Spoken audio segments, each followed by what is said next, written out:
This is lesson 2-1, combining like terms, and it is going to start in your workbook on page 90.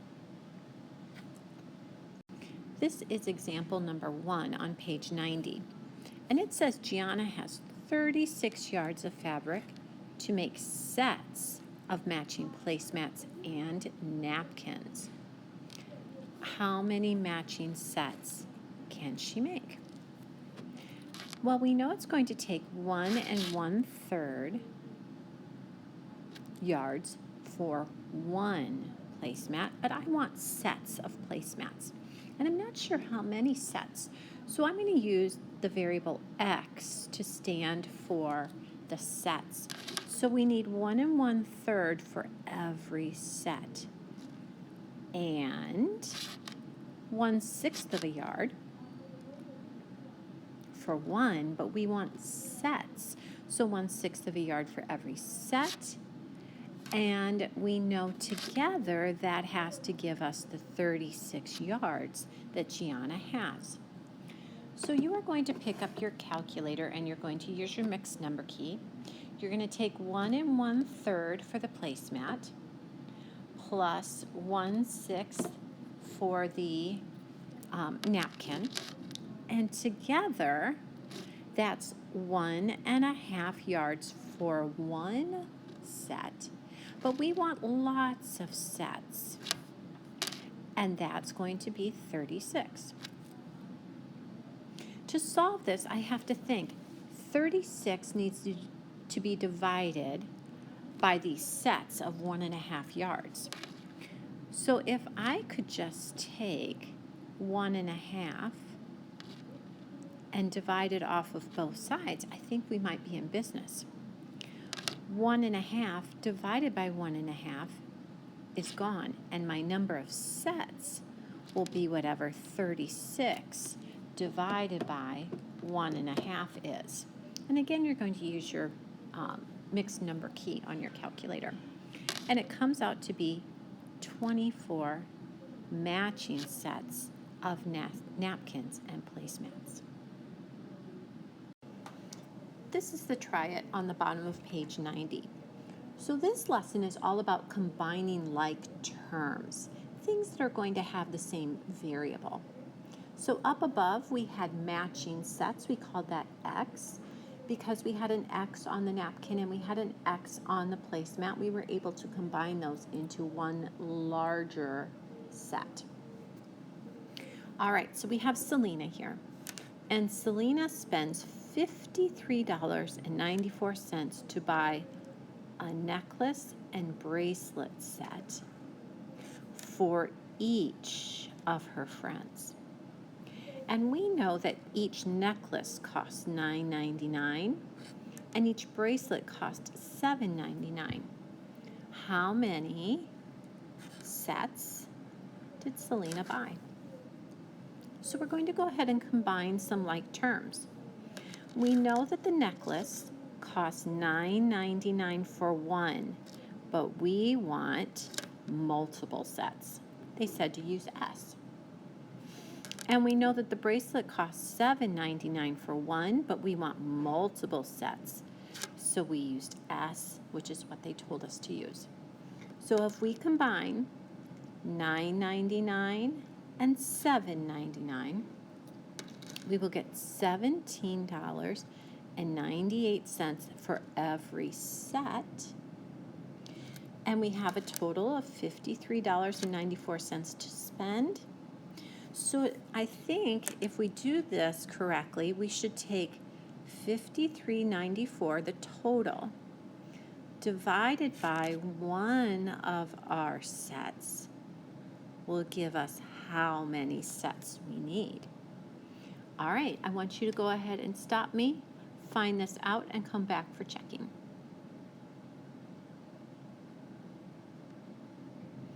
All right, it looks like we're going to buy 3 sets, which means she has a present for 3 friends. This is example 2 at the top of page 91.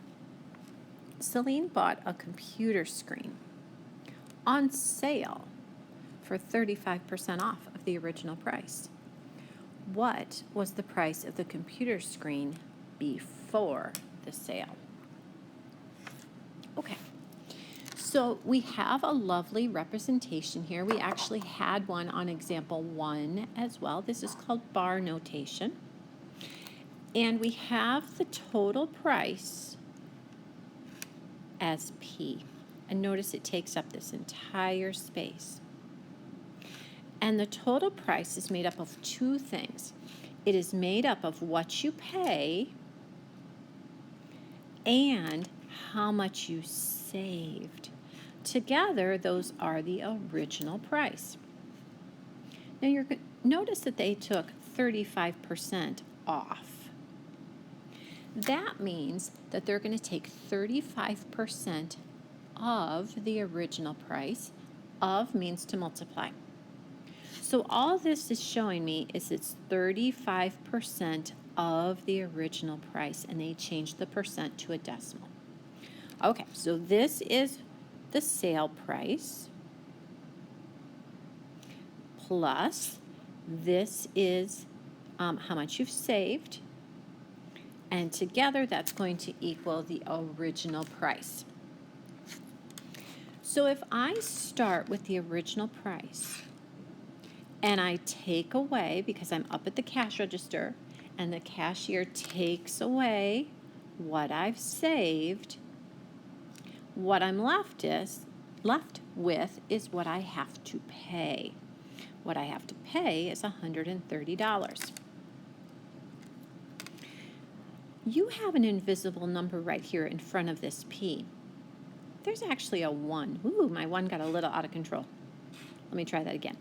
My 1 is invisible. So if I have 1P and I take away 0.35 of that P, I think I'm left with 0.65 of the P. That means I have to pay 65% of the original price, or $130. So this looks suspiciously like a one-step problem. And I'm going to use inverse operations to solve this. The opposite of multiplying by 0.65 is dividing by 0.65. If you do something to one side, you also have to do it to the other. My 0.65 divided by 0.65, those cancel. So the original price is whatever this comes out to be. So I pick up my calculator and I type in 130 divided by 0.65, and it looks like the original price was $200. This is the try it under example number 2. Nat's grocery bill was $150, which included a 5% discount. What was Nat's bill before the discount? Now we're going to use a bar diagram just like we did in example 2, and there's actually one for example 1 as well. His total bill we are unsure of. That was the question. But we know he paid $150, and that included a 5% discount. But I don't want 5%. I want a decimal. So 5% of the bill is taken off. So this is what he paid, this is what he saved, and together that's entire bill. So it looks like if I take his bill minus the discount, I will get what he paid. Oops, let me redo that. I will get what he paid. Ooh, I'm having troubles with my marker. There we go. So the bill minus the discount is what he paid. All right. So there's an invisible number in front of the B. It's a 1. If I take 1 minus 0.05, I will get 0.95. So he has to pay 95% of his bill, and that's $150. In order to isolate my variable, the opposite of multiplying by 0.95 is dividing by 0.95. 0.95 divided by 0.95 cancels. And his bill originally was whatever this equals. So go ahead and stop me, figure that out, and come back for checking.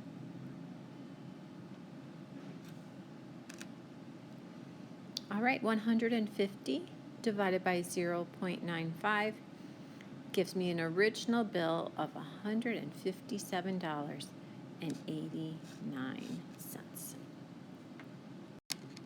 All right, this is example number 3 on page 91, and I want you to think back to last year. When we were subtracting integers, we didn't really subtract. We did keep, change, change.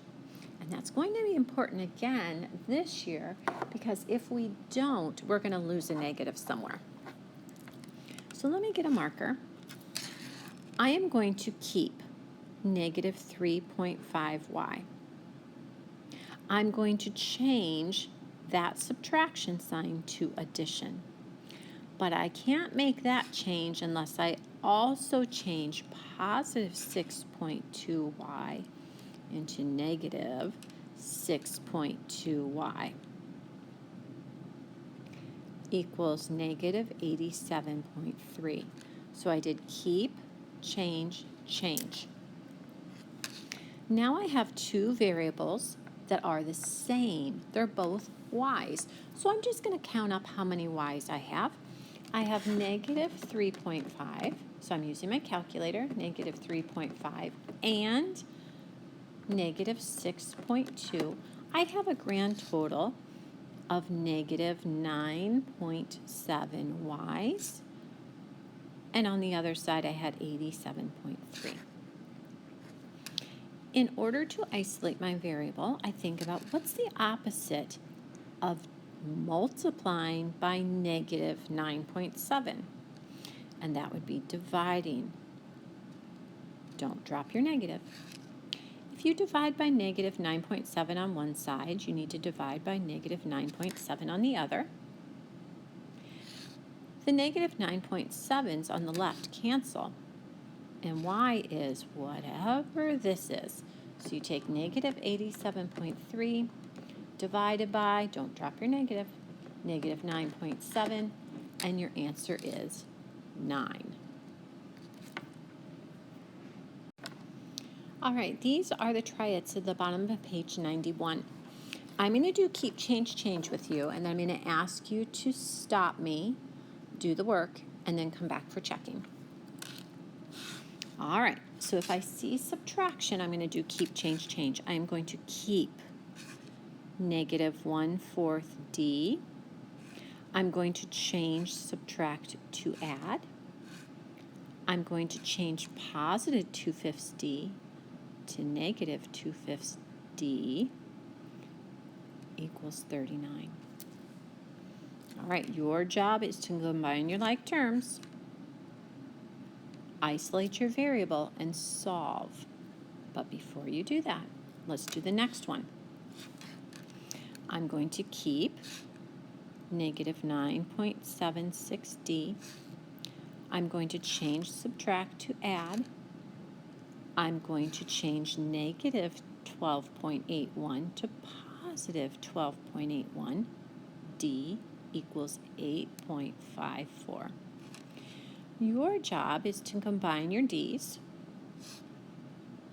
and then isolate your variable to find your answer. So I'm going to have you pause me here and go ahead and solve these and come back for checking.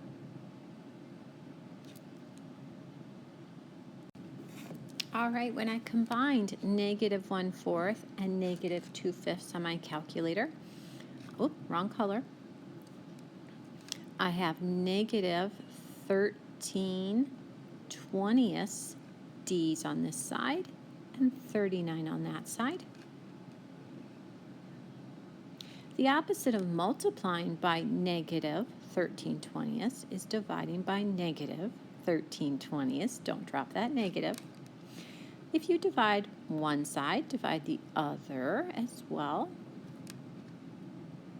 Those cancel, and d is whatever this is, and that is negative 60. All right, on the bottom, if I combine negative 9.76 plus 12.81, I will end up with, let me get a blue marker, 3.05 d's on one side, 8.54 on the other. To isolate my variable, the opposite of multiplying by 3.05 is dividing by 3.05. If I do that to one side, I also have to do it to the other. My 3.05's cancel, and I'm left with d on one side and whatever this is on the other, and that is 2.8. Here's your key concept on the top of page 92. In an equation with variable terms on one side, you can combine like terms before using inverse operations to solve the equation. So what they are saying here is if you have 0.8 n's and you add 0.6 n's, you're going to end up with 1.4 n's. We've just combined like terms. Now we're going to use inverse operations. The opposite of multiplying by 1.4 is dividing by 1.4. If you do that to one side, do it to the other. These 1.4's cancel, and n is whatever this is, which happens to be 30.